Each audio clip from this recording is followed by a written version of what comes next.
요한복음 4장 20절입니다. 우리의 조상들은 이 산에서 예배하였으나 유대인들은 예배할 수 있는 유일한 장소는 예루살렘에 있다고 주장합니다. 라고 말했습니다. 그래서 이 시간 예배에 대해서 저희들이 단어를 좀 확인할 겁니다. 그럼 예배라는 뜻을 우리가 먼저 알아야 되겠죠. 이 예배에 대한 뜻을 이해를 해야 돼요. 왜냐하면 교회 그러면은 여러분들이 이렇게 나오죠. 어떤 건물, 어떤 이름을 얘기한단 말입니다. 이게 이제 일반적인 사고 생각하는 방식이겠죠. 그렇다면 예배라는 것은 또 어떻게 나오겠습니까? 예배라는 것은 뭐라고 나옵니까? 개신교에서 성경을 읽고 기도와 찬송으로 하나님에 대한 존경과 숭배를 나타내는 의식이라고 그러죠. 거룩하고 성스러운 대상에 대하여 존경하는 뜻을 가지고 절을 함. 사전적으로는 이 이상을 이해할 수가 없을 겁니다.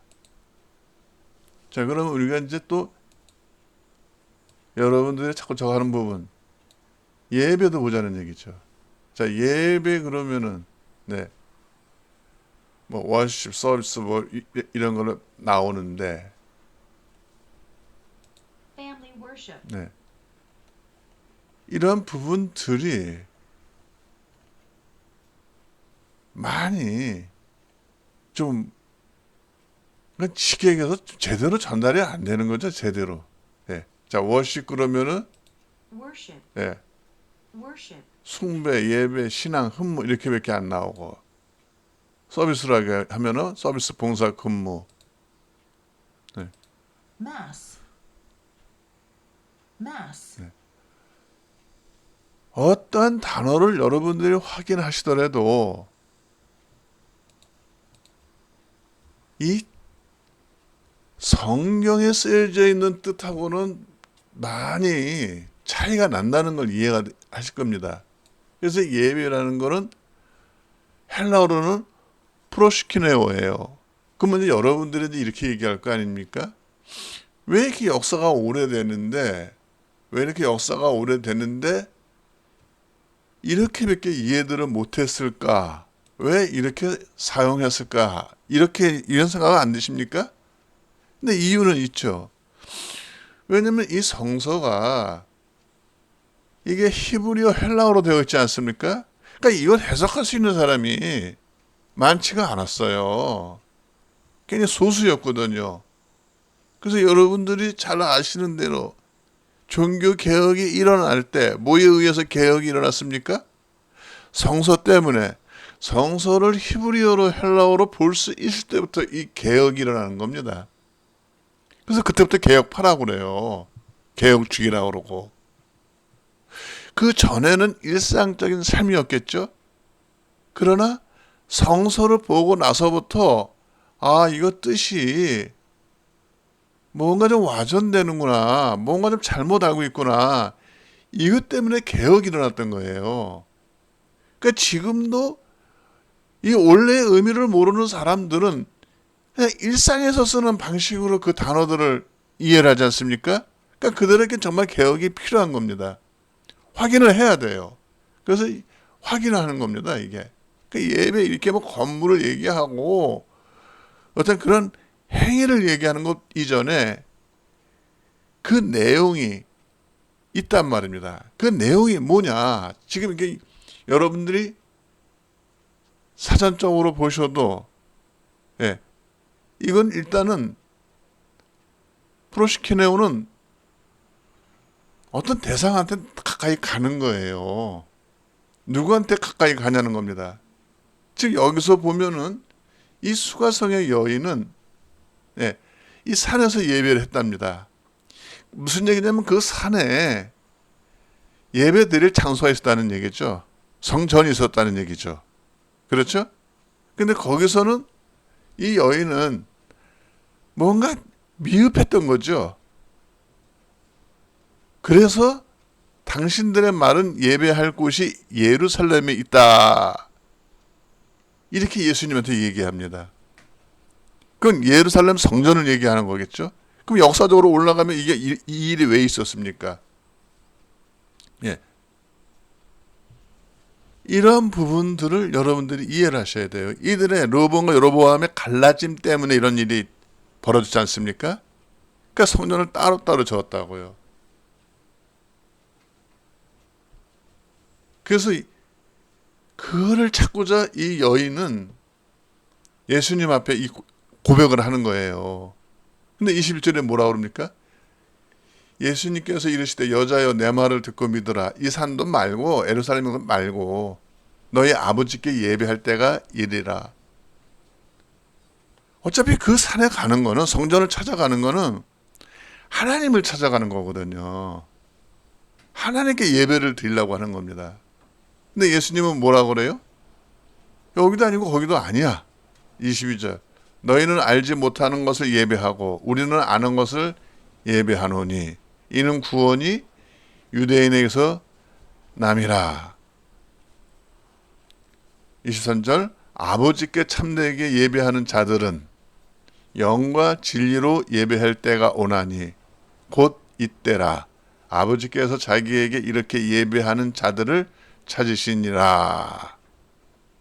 쭉 나옵니다. 예배에 대해서. 하나님을 경배하는 게 어떻게 하는 건가. 예. 그래서 이때부터 이 진리가 뭐냐, 영이 뭐냐, 예배가 뭐냐, 예. 이걸 찾기 시작하는 겁니다. 근데 문제는 우리가 쓰는 당시에 그런 개념으로 이해를 하니까는 본질하고는 차이가 많이 나는 거거든요.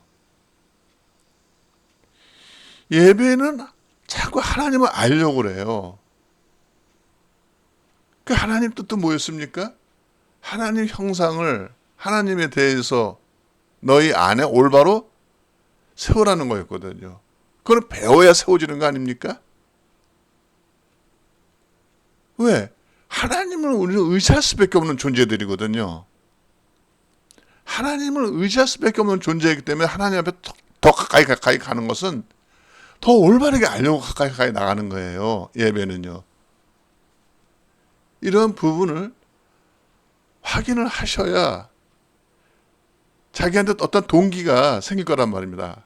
아, 내가 정말 이걸 너무 신앙생활 이렇게 오래 했는데도 너무 내가 모르고 있구나. 이게 문제라는 거죠. 사랑하는 사람, 하나님에 대해서 신앙, 그 신에 대해 앙모하고 경배하고 했으면 그만큼 많이 알아야 되는 거거든요. 근데 알아지질 않아요. 왜? 가르침을 못 받으니까는요. 이런 부분을 우리가 확인을 해야 정말 왜 배움이 필요한가? 이 동기가 되거든요. 그걸로 인해서 내 생각이 찾는 거고요. 이게 굉장히 심각합니다. 이런 부분들이. 사람들은 모르고 그냥 세상 사는 것도 한번 생각해 보세요. 우리 속에 뭐가 있습니까? 배움이. 정기적인 거 학교 교육 말고 뭐가 있습니까? 그 교육이 끝난 다음에 우리는 그냥 삶에서 그냥 우리는 늘어지지 않습니까? 그렇게 드라마 보고 그 드라마 같은 걸로만 다 내용을 채우지 않습니까? 머릿속에? 뭔가 장성해야 될 부분이 채워지질 않고 있는 거죠. 그것은 뭐냐면은 나 자신을 찾는 겁니다. 나이가 먹어가면 먹어갈수록 나 자신을 찾는 거예요. 나 자신을 발견하는 겁니다. 나 자신을 바르게 만들어가는 겁니다. 그럴 적에 내 삶의 보람을 찾는 거거든요. 아니, 자기를 찾은 거 그보다 더 큰 보람이 어디 있겠습니까? 이러한 부분, 자기를 찾기 시작을 해야 뭐를 바꿔야 되고 뭘 채워야 되는 거를 알지 않습니까? 영원한 것이 무엇인지, 하나님은 영원해요. 영원하지 않으면 큰일 납니다. 하나님은 영원해서 어느 시대나 어느 세대나 하나님을 찾는 자들이 가까이 갈 수가 있는 겁니다. 이 신앙이 얼마나 놀라운 건데, 우리가 이 말씀이 얼마나 놀라운 건데, 이 안에 있는 거, 이 말씀 자체가 보물이에요. 하나님을 찾을 수 있는 보물입니다. 예수 그리스도를 통하지 않으면 안 됩니다. 신약에 와서야, 예수님이 와서야 비로소 이 길이 열렸다고요. 하나님을 알 수 있는 길이 열렸다고요. 구약에서는 예배, 구약적으로 얘기하면 뭡니까? 제사로 다 끝났다고요. 근데 그 제사는 받지를 않았어요, 하나님이. 왜 안 받았을까요? 죄사함이 일어나야 되는데 죄사함이 일어나지 않는 거죠. 자꾸 인간은 뭔가 하나님에 대한 무지 때문에 그 죄 속에서 허덕이다 끝나는 거거든요. 이러한 부분을 확인을 하셔야 됩니다. 그래야 나한테 뭐가 생기겠죠. 확인을 안 하고서는 그냥 똑같은 건 똑같을 수밖에 없어요. 전과 같이. 어린아이 때를 버려라. 장성해서 가라는 겁니다. 예. 여러분들한테 좋은 도전의 시기를 되기를, 정말 도전이 일어나는 시간이 되어야 됩니다. 샬롬.